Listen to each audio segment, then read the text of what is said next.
This is my grow for 2018. Growing season's just starting. Let me show you a little dabble of my room here. I have the two 90-pint dehumidifiers. You can never have too much, just in case. Thermostatically controlled. Got a beautiful 150 can filter there with a max fan 12-incher on top.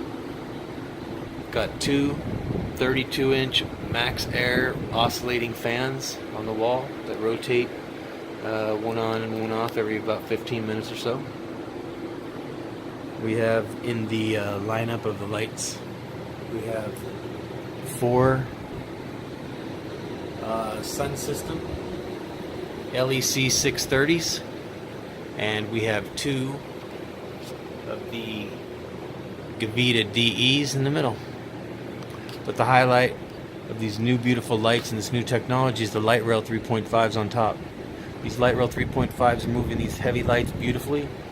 I've just installed on these LightRail and the AdderRail kits that I have on there. I have two AdderRail kits on a 3.5 LightRail system. I just added the lifetime warranty wheels, the extra heavy duties, and this thing's purring like a kitten, just smooth as silk. Put the new drive wheel rebuild kits for the motors. It was so easy a 5-year-old could do it.